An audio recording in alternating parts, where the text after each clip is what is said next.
Guys நிறைய தரம் இந்த டிஸ்பிளே நம்ம டெஸ்ட் பாயிண்ட் செக் பண்ணியும் இது சரியாகலை. இதில் இருக்கிற கொஃப்ஐசி தான் பிரச்சனை. ஸோ அந்த கொஃப்ஐசிக்கு வந்து இதை ஃப்ளெக்ஸ் ரீபவுண்ட் பண்ணணும். ஸோ அதில் காஸ்ட் வந்து கூட வரத்தால் நம்ம இதை செக் பண்ணி காட்டுறேன். நான் இங்கே ட்ரை பண்ணியிருக்கிறேன், உங்களுக்கு விளங்கு பண்ணிக்கிறேன் ட்ரை பண்ணது செக் பண்ணியும். இந்த டிஸ்பிளேக்கு டெஸ்ட் பாயிண்ட் எல்லாமே ஓகே, பட் இதில் இருக்கிற கொஃப்ஐசி தான் பிரச்சனைண்டு ஃபைன் பண்ணிட்டேன். ஸோ இதில் இருக்கிற கொஃப்ஐசியை மாத்திரன்னு சொன்னால் அதில் காஸ்ட் வந்து கூட முடியும். அதால் வந்து ஒரிஜினல் ஜிஎக்ஸ் ஓஎல்இடி டிஸ்பிளே வந்து இதுக்கு ரீப்ளேஸ் பண்ணுறது பெட்டர் சொல்யூஷனாக இருந்துச்சு. ஸோ அந்த டிஸ்பிளேயை வந்து இப்போ செக் பண்ணுறோம். ஓகே, எல்லாமே பர்ஃபெக்டாக இருக்குது. இதை வந்து ஃபைனலைஸாக ஃபிக்ஸ் பண்ண போகிறோம்.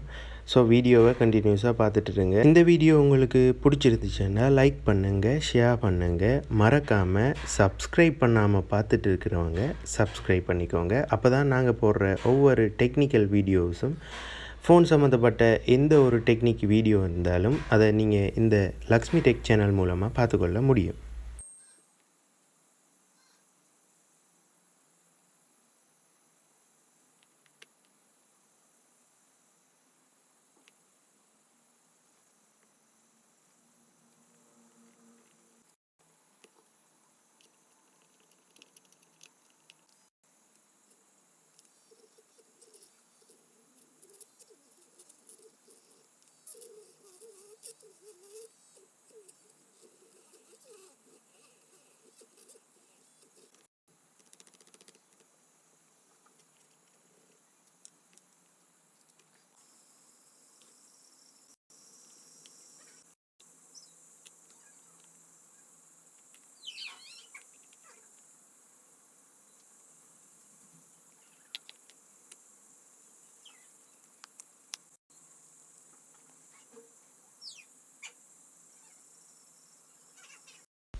இதில் வந்து இப்போ ரீஸ்டார்ட் அண்ட் ஃபினிஷ் ரிப்பேர் ரெண்டு ஆப்ஷன் காட்டுது. பட் இதை கிளிக் பண்ணாலும் அனேபிள் என்று தான் வரும். ஏன்னு சொன்னால் இதில் இருக்கிற ஜிஎக்ஸ் டிஸ்பிளேயில் இருக்கிற ஐசியை வந்து நம்ம ஒரிஜினல் டிஸ்பிளேயில் இருந்து வர டச் ஐசியை இதுக்கு ஸ்வெப் பண்ணணும். அப்போ தான் ஜென்யூன் பார்ட் காட்டும், அதோட ஃபினிஷ் அண்ட் ரிப்பேரும் ஒர்க் பண்ணும்.